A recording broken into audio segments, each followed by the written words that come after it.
a lot of people are threatened by technology, and there is a lot of automation happening, especially in the field of software. You have AI, basically computer programs that can do the work of 3 people in a few minutes.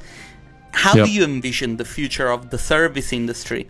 What do you think people should do in order to prepare themselves and keep relevant for the future? Yeah. Boy, that's a big last question.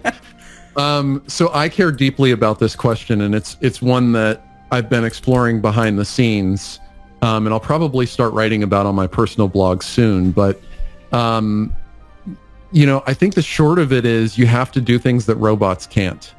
So I'll give you an example, right? So if I want to reach the market more effectively, actually, this is relevant to the book. I was just doing some research on the history of sales, and I'm trying to answer the question, why do we all have so much freaking baggage around sales? Like, where does that come from? And one of the original purposes of sales is it was cheaper to send a human being to your door, to knock on your door and tell you about this new paintbrush or whatever cheap thing that they were selling, and sell it to you. And so there was a market awareness function, and there was also a persuasion and kind of salesmanship function, and a delivery taking or a order taking function, right? I have to take your money and then I have to put it in. Like, almost all that's gone now. I don't need a human being to knock on your door. I don't need a human being to take your payment, right? And in a lot of cases, like in the case of anything that you buy that's, say, under $1,000, I don't need a human being to persuade me to buy this thing. I can make the decision for myself based on how your website looks, right? Now, I use this as a metaphor for the future of services. We've pulled out a lot of different functions of sales, right? Sales is a service business. Yet, there's still way more salespeople today than there were back when it started. Why is that? Well, the hardest parts are always going to be the last to be automated. The parts that have the most uncertainty, the parts where it's hardest to write an algorithm to figure this out, and the parts that deal with messy human decision making. Yeah. So, I'll give you another example, right?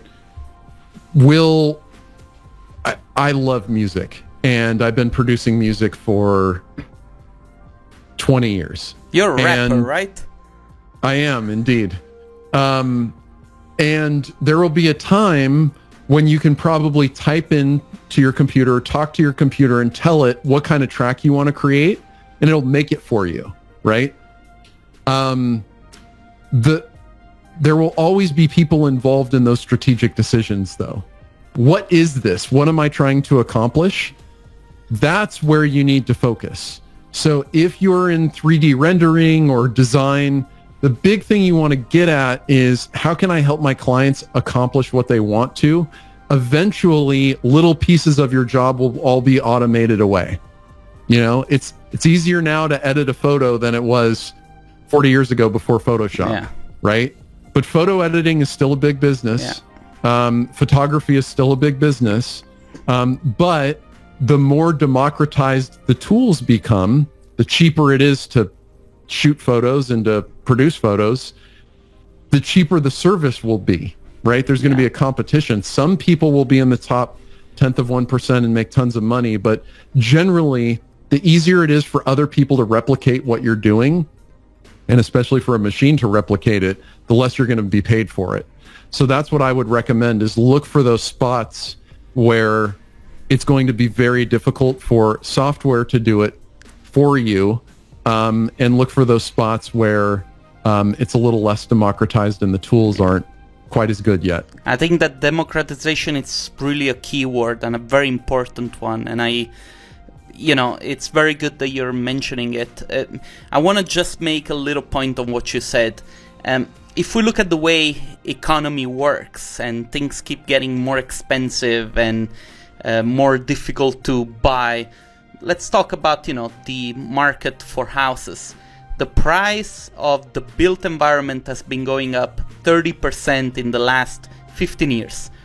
Yet somehow artists have convinced themselves that because of the technological advancement and everything, things should be cheaper.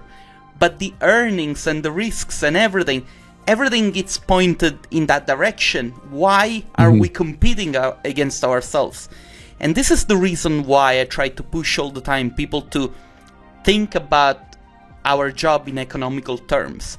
Because if you don't do it for yourself, your client certainly won't, right? Your client will keep saying, yeah, we need it cheaper, we need it cheaper, we need it cheaper.